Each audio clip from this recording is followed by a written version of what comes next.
ಹೇಳಲಿಕ್ಕೆ ಬಯಸ್ತಾ ಇದ್ದೇನೆ. ಒಂದು ವೇಳೆ ರಾಜೀವ್ ಗಾಂಧಿ ಅವರು ಹತ್ಯೆ ಆಗದೆ ಹೋಗಿದ್ರೆ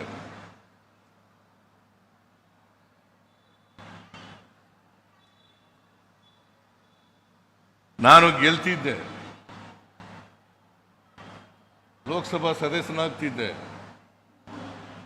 ಆಗದೆ ಹೋದದೇ ಒಳ್ಳೇದಾಯ್ತು ಅಂತ ಅನ್ಸುತ್ತೆ.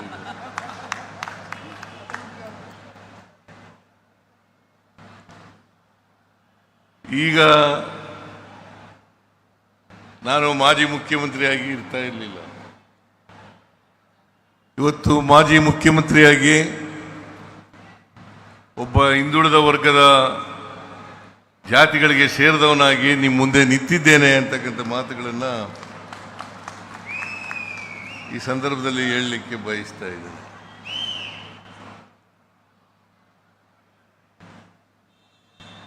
ರಾಜೀವ್ ಗಾಂಧಿಯವರು ಪ್ರಧಾನಮಂತ್ರಿ ಆಗಿದ್ದಾಗ ಅನೇಕ ಅಭಿವೃದ್ಧಿ ಕೆಲಸಗಳನ್ನು ಮಾಡಿದ್ರು. ಅವರು ಯುವ ಜನತೆ ಮೇಲೆ ಅಪಾರವಾದಂಥ ನಂಬಿಕೆಯನ್ನು ಇಟ್ಕೊಂಡಿದ್ರು.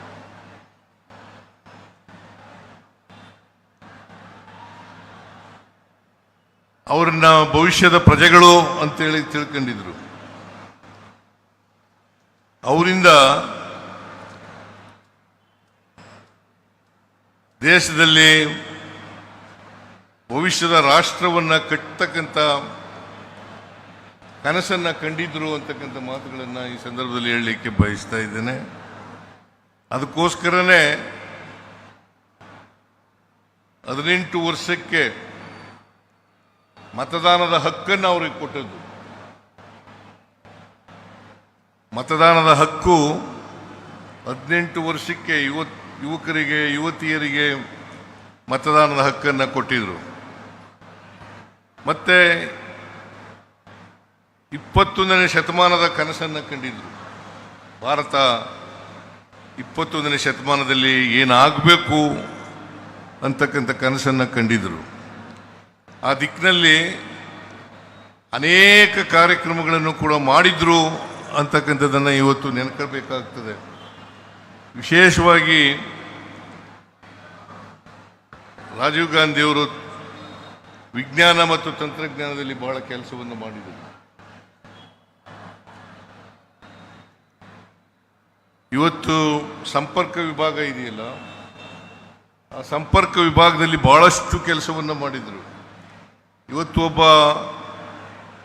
ದೇಶದ ಯಾವ ಮೂಲೆಯಲ್ಲಿದ್ದವರು ಕೂಡ ಮೂಲೆಯಲ್ಲಿಂದ ಜಗತ್ತಿನ ಅನೇಕ ಭಾಗಗಳಿಗೆ ಇವತ್ತು ಸಂಪರ್ಕವನ್ನು ಏರ್ಪಾಡು ಮಾಡಿ ಅದನ್ನು ಮಾಡಲಿಕ್ಕೆ ಸಾಧ್ಯ ಆಗಿರ್ತಕ್ಕಂಥದ್ದು ರಾಜೀವ್ ಗಾಂಧಿಯವರಿಂದ ಅಂತಕ್ಕಂಥ ಮಾತುಗಳನ್ನು ಈ ಸಂದರ್ಭದಲ್ಲಿ ಹೇಳಲಿಕ್ಕೆ ನಾನು ಬಯಸ್ತಾ ಇದ್ದೇನೆ. ಅದರಿಂದ ವಿಜ್ಞಾನ ತಂತ್ರಜ್ಞಾನ ಬೆಳವಣಿಗೆಗೆ ಅಪಾರವಾದಂಥ ಕೊಡುಗೆಯನ್ನು ರಾಜೀವ್ ಗಾಂಧಿಯವರು ಕೊಟ್ಟಿದ್ದರು ಅಂತಕ್ಕಂಥ ಮಾತುಗಳನ್ನು ಹೇಳಲಿಕ್ಕೆ ಬಯಸ್ತಾ ಇದ್ದೇನೆ. ಆಮೇಲೆ ಹಿಂದುಳಿದ ವರ್ಗದವರ ಜನರಿಗೆ, ಮಹಿಳೆಯರಿಗೆ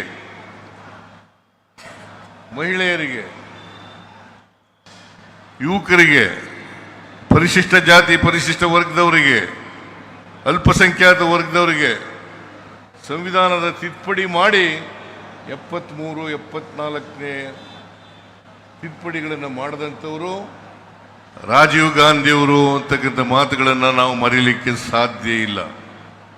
ಬಹಳ ಭಾರತೀಯ ಜನತಾ ಪಕ್ಷದವರು ಬಹಳಷ್ಟು ಮಾತಾಡ್ತಾರೆ.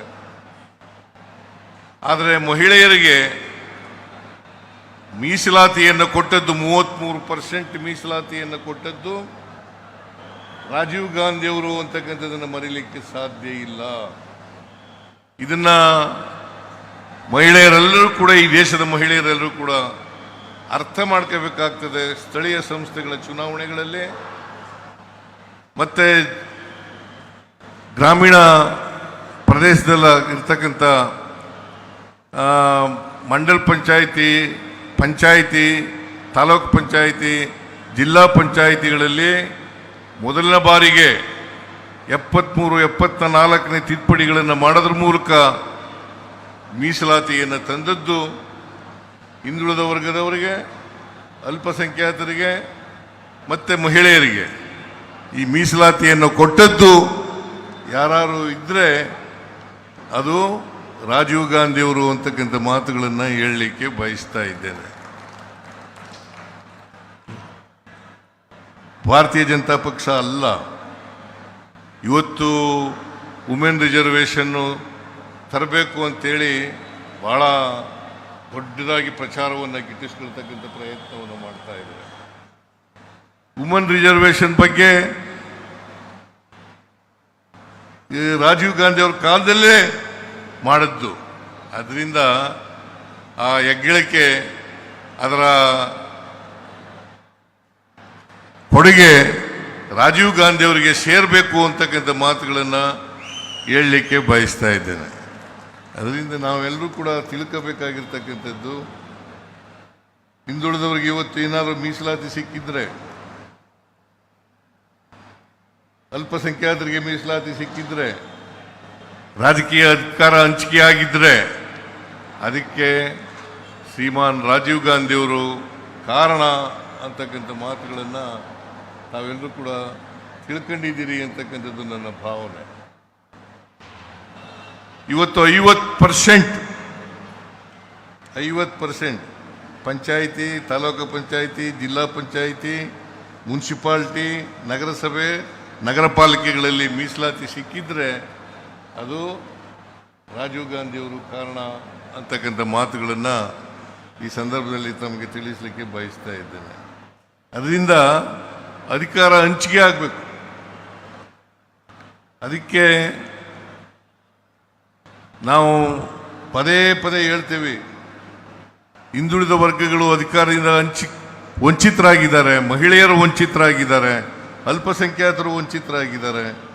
ಇವ್ರಿಗೆಲ್ರಿಗೂ ರಾಜಕೀಯ ಅಧಿಕಾರದಲ್ಲಿ ಪಾಲು ಸಿಗಬೇಕು.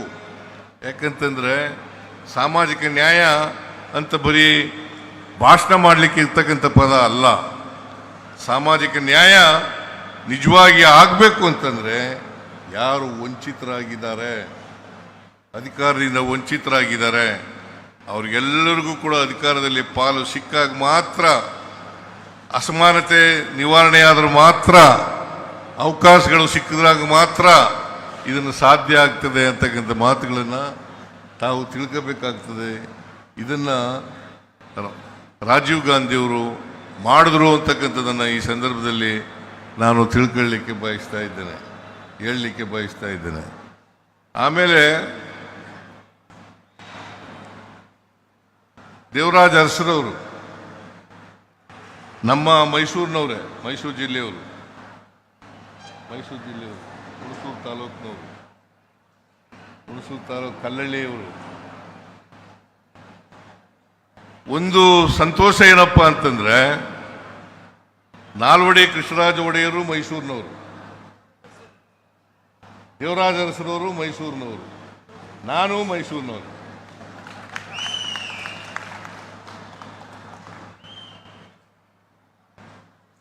ನಾವೆಲ್ಲರೂ ಕೂಡ ಸಾಮಾಜಿಕ ನ್ಯಾಯದಲ್ಲಿ ನಂಬಿಕೆ ಇಟ್ಕೊಂಡಿದ್ದಂಥವ್ರು. ಸಾಮಾಜಿಕ ನ್ಯಾಯವನ್ನು ಜಾರಿ ಮಾಡತಕ್ಕಂಥ ಪ್ರಯತ್ನವನ್ನು ದೇವರಾಜ ಅರಸರವರು ಮಾಡಿದ್ರು ಅಂತಕ್ಕಂಥದ್ದನ್ನು ಇವತ್ತು ಸ್ಮರಿಸ್ಕೋಬೇಕಾಗ್ತದೆ. ಬಹುಶಃ ಮಿಲ್ಲರ್ ಆಯೋಗ ರಚನೆ ಮಾಡಿ ಅಂದಿನ ಕಾಲದಲ್ಲೇ 1918-19 ಇಸ್ವಿನಲ್ಲಿ 1918-19 ಇಸ್ವಿನಲ್ಲಿ ಮಿಲ್ಲರ್ ಆಯೋಗ ರಚನೆ ಮಾಡಿ ಅದನ್ನು ವರದಿಯನ್ನು ತಗೊಂಡು ಜಾರಿ ಮಾಡಿ ಹಿಂದುಳಿದವರಿಗೆ ಶಿಕ್ಷಣದಲ್ಲಿ ಮತ್ತು ಉದ್ಯೋಗದಲ್ಲಿ ಅವಕಾಶವನ್ನು ಕಲ್ಪಿಸಿಕೊಟ್ಟವರು ಶ್ರೀ ದೇವರಾಜ ಅರಸರವರು ಅಂತಕ್ಕಂಥ ಮಾತುಗಳನ್ನು ಹೇಳಲಿಕ್ಕೆ ನಾಲ್ವಡಿ ಕೃಷ್ಣರಾಜ ಒಡೆಯರು ಅಂತಕ್ಕಂಥದ್ದನ್ನು. ಆಮೇಲೆ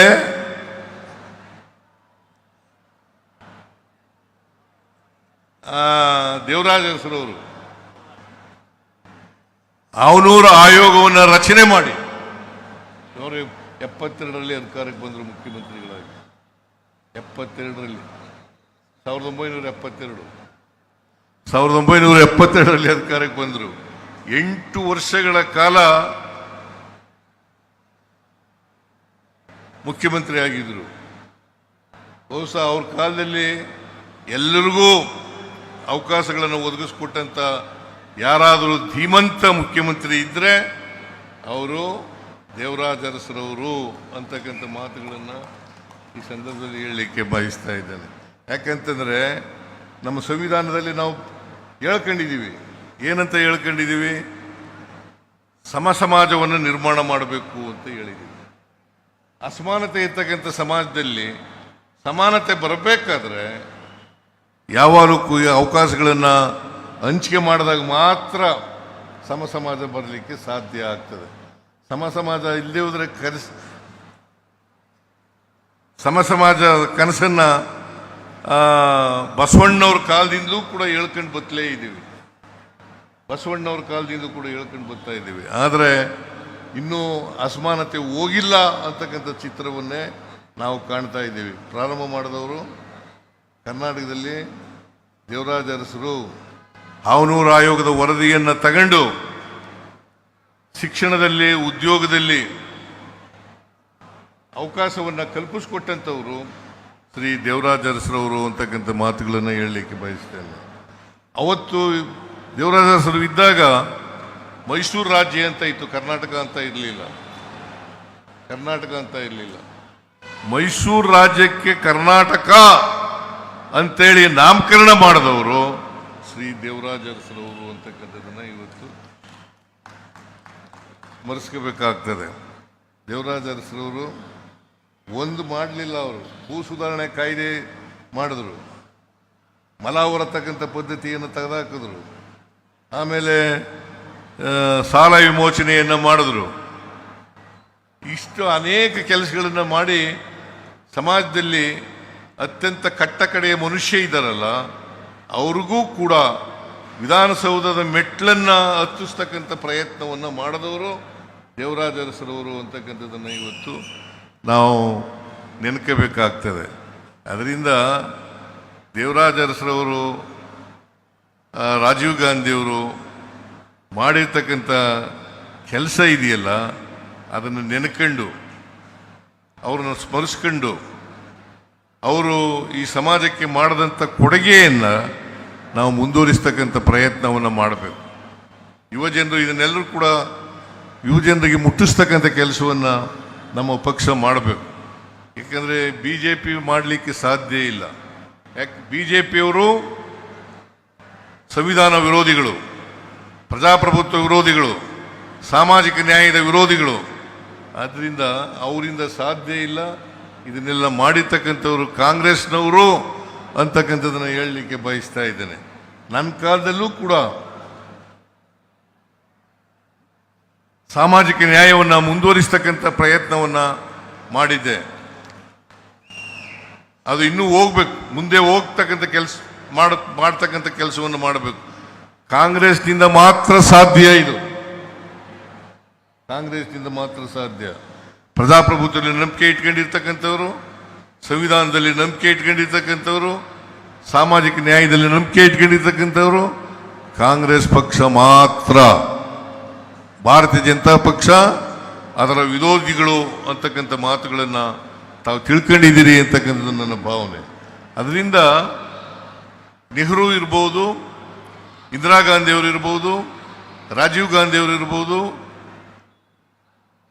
ರಾಹುಲ್ ಗಾಂಧಿಯವರು ಇರ್ಬೋದು, ಎಲ್ಲರೂ ಕೂಡ ಈ ವರ್ಗದ ಜನರಿಗೆ ಬಹಳಷ್ಟು ಕೆಲಸಗಳನ್ನು ಮಾಡ್ತಾ ಇದ್ದಾರೆ. ರಾಹುಲ್ ಗಾಂಧಿಯವರಂತೂ ಇದನ್ನು ಪದೇ ಪದೇ ಹೇಳ್ತಕ್ಕಂಥ ಪ್ರಯತ್ನವನ್ನು ಮಾಡ್ತಾ ಇದ್ದಾರೆ.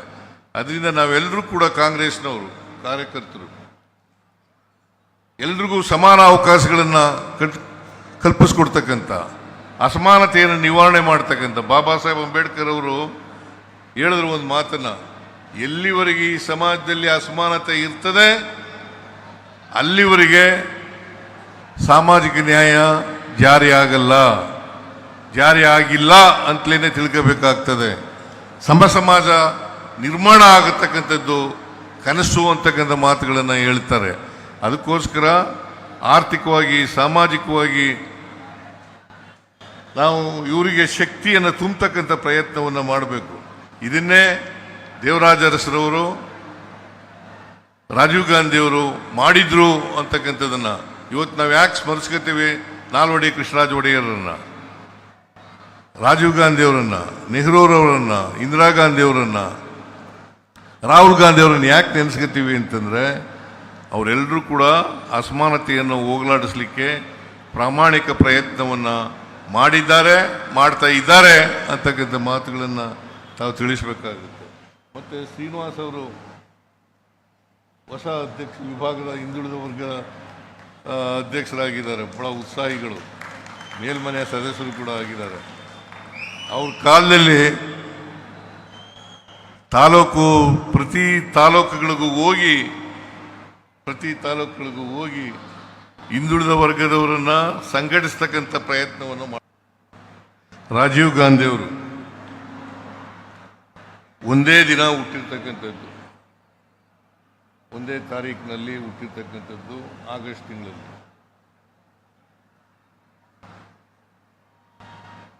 ಅವರಿಬ್ಬರನ್ನು ನೆನ್ಕೊಳ್ತಕ್ಕಂಥ ಕೆಲಸವನ್ನು ಇವತ್ತು ನಾವು ಮಾಡ್ತಾ ಇದ್ದೇವೆ.